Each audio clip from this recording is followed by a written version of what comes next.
In a small village nestled at the foot of magnificent mountains, there lived a beggar named Ananda. Ananda was unlike other beggars.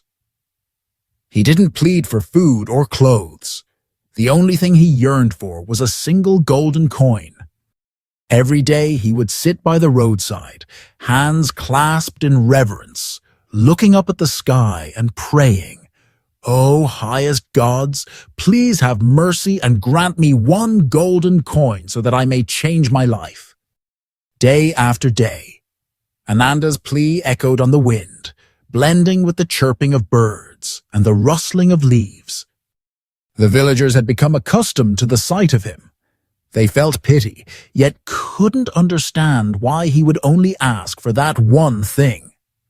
They offered him food and clothes, but he would always shake his head, muttering, "I only need one golden coin, just one golden coin."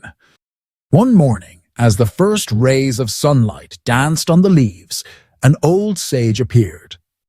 The sage had eyes as bright as stars, a gentle face, and a flowing white beard. He stopped in front of Ananda, looked down at him for a long moment, and spoke in a deep, warm voice.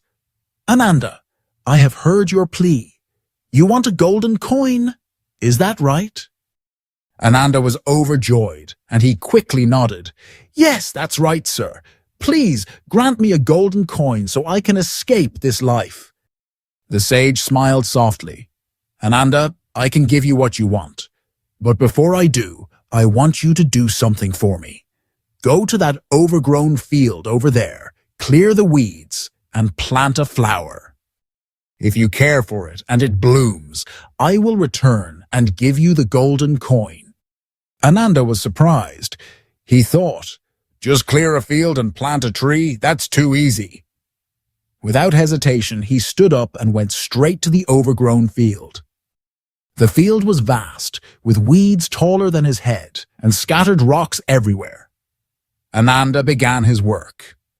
At first, he was enthusiastic. He pulled weeds and cleared rocks, but after just a few hours, his hands were bleeding and his back was soaked with sweat. He felt exhausted and wanted to give up. But the image of a shimmering golden coin flashed in his mind, giving him new strength. Ananda pushed himself to work as hard as he could. He cleared a corner of the field, then half of it, and finally the entire field. This work lasted for many weeks. When Ananda finished clearing the field, he went back to his old spot to wait for the sage. He thought that just waiting would be enough, but the sage did not appear. Ananda returned to the field and realized the land had been tilled, but there were still stubborn roots and large rocks. He had to start over. This time, Ananda dug deeper, pulling out every last root and removing even the smallest stones. Once the land was completely flat, Ananda sowed the flower seeds he found in his pocket. He cared for them every day. He watered them, fertilized them, and meticulously pulled out every single new weed. He watched out for destructive insects, and he talked to the plant as if it were his only friend.